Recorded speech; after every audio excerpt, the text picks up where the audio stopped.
ನಮಸ್ಕಾರ. ನಾನು ನಿಮ್ಮ ಮಿಸ್ಟರ್ ಪ್ರಾಫಿಟ್.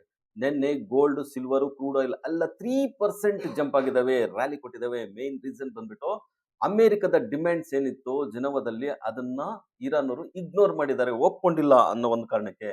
ಗೋಲ್ಡ್ ಬಂದ್ಬಿಟ್ಟು 1,53,500 ಪರ್ 10 ಗ್ರಾಮ್ ಅಲ್ಲಿ ಟ್ರೇಡ್ ಆಗ್ತಾ ಇದೆ. ಇನ್ನು ಸಿಲ್ವರ್ ಬಂದ್ಬಿಟ್ಟು 2,47,500 ಅಲ್ಲಿ ಟ್ರೇಡ್ ಆಗ್ತಾ ಇದೆ.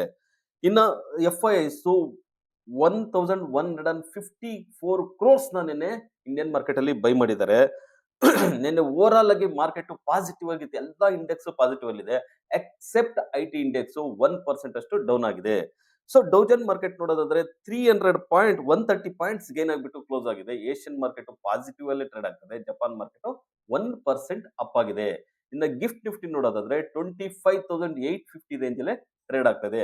ನಿಫ್ಟಿ ನಿನ್ನೆ 92 ಪಾಯಿಂಟ್ಸ್ ಗೇನ್ ಆಗಿಬಿಟ್ಟು 25,820 ಅಲ್ಲಿ ಕ್ಲೋಸ್ ಆಗಿದೆ. ಇವತ್ತು ನಿಫ್ಟಿ ಫ್ಲಾಟ್ ಪಾಸಿಟಿವ್ ಅಲ್ಲೇ ಓಪನ್ ಆಗುತ್ತೆ. ನಿಫ್ಟಿ ಎಬೋ 25,820 ಎಬೋ ಇದ್ರೆ ಗುಡ್ ಬೈಯಿಂಗ್ ಝೋನ್ ಇರುತ್ತೆ, ಇಲ್ಲಾಂದ್ರೆ ಸೆಲ್ಲಿಂಗ್ ಪ್ರೆಷರ್ ಆಗುತ್ತೆ.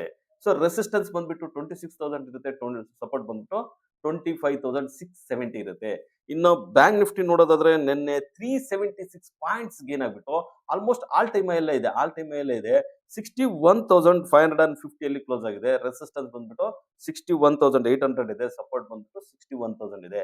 ಇನ್ನು ಸೆನ್ಸೆಕ್ಸ್ 283 ಪಾಯಿಂಟ್ಸ್ ಗೇನ್ ಆಗ್ಬಿಟ್ಟು 83,734 ಮಾರ್ಕ್ ಅಲ್ಲಿ ಕ್ಲೋಸ್ ಆಗಿದೆ. ರೆಸಿಸ್ಟೆನ್ಸ್ ಬಂದ್ಬಿಟ್ಟು 84,100 ಇದೆ, ಸಪೋರ್ಟ್ ಬಂದ್ಬಿಟ್ಟು 83,000 ಇದೆ. ಸೊ ಎಲ್ಲಾ ಇಂಡೆಕ್ಸ್ ನಿನ್ನೆ ಪಾಸಿಟಿವ್ ಅಲ್ಲೇ ಇತ್ತು ಎಕ್ಸೆಪ್ಟ್ IT ಇಂಡೆಕ್ಸ್ ಅಂತಾನೆ ಹೇಳ್ಬೋದು. ಇನ್ನು ಸೆನ್ಸೆಕ್ಸ್ ಇವತ್ತು ವೀಕ್ಲಿ ಎಕ್ಸ್ಪೈರ್ ಇರುತ್ತೆ, ಸೊ ಒಂದು ವಾಲೆಟೈಲ್ ಆಗೋ ಸಾಧ್ಯತೆ ಹೆಚ್ಚಾಗಿರುತ್ತೆ ಅಂತಾನೆ ಹೇಳ್ಬೋದು. ನೀವು ಇದ್ರ ಬಗ್ಗೆ ಕಮೆಂಟ್ ಮಾಡಿ, ನಮ್ಮ ಚಾನಲ್ ಲೈಕ್ ಮಾಡಿ, ಸಬ್ಸ್ಕ್ರೈಬ್ ಮಾಡಿ, ಶೇರ್ ಮಾಡಿ.